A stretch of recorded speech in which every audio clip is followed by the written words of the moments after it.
नुआपड़ा जिला सीनापल्ली ब्लॉक अंतर्गत उपांत अंचल परिदर्शन करी खड़ियाल विधायक अधिराज पाणिग्राही लोकों विभिन्न अभियोग शुणिछंती। नंगलबोड़ और घाटमाल ग्राम पंचायतर विभिन्न ग्राम बुली लोकों अभियोग शुणिछंती।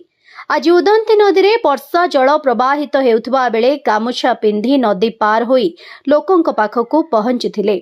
आदिवासी अध्युषित माओ प्रवण घाटमाल ग्राम पंचायत अंतर्गत चितारमा को पहुंची विधायक श्री पाणिग्राही सेठारे एक अभियोग शुणाणी शिविर आयोजन करी अंचलर लोकों समस्या बुझिछंती। दीर्घ दिनरू एठारे लागी रहितबा पानीय जल समस्या संपर्क में लोकमाने विधायकों दृष्टि आकर्षण करने सहित उदंती नदी में एक सेतु निर्माण पई दाबी करथिले। एठारे सूचना योग्य जे उदंती नदी में वर्षा जल प्रवाहित हेला परे एहा प्राय 6 मास बाह्य जगतरू विच्छिन्न रही थाए। फल लोक माने नाही नथिबा समस्यार सम्मुखीन होइथांती। एही समय मध्यरे लोकंक स्वास्थ्य जनित समस्या देखादेले रोगी को स्वास्थ्य केन्द्र को आनिबा अति कष्टकर होइथाए। अतीतरे खटरे बोही गर्भवती महिला को नदी पार कराई शिशु प्रसव करा जाइथिबा भली घटना एठारे घटिथिला। प्रति वर्ष वर्षा ऋतु एमानंक पई दुखद होई पड़े।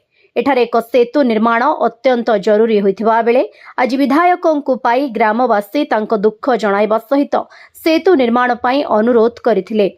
विधायक श्री पाणिग्राही ग्रामवासी समस्या बुझिबा सहित पानीय जल समस्या और एठारे सेतु निर्माण पई उद्यम करिबि बोली ग्रामवासी को प्रतिश्रुति दैछंती।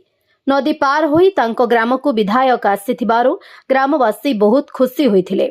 एथिरे सीनापल्ली ब्लॉक अध्यक्षा माधुरी माझी, जयपाल नाग, गोदावरी नायक, गिरिराज माझी, हीरालाल माझी, लंबोधर माझी, राजा पाणिग्राही, रमाकांत पात्र, एमडी अफ्ताब, गणेश नायक प्रमुख सामिल होइथिले।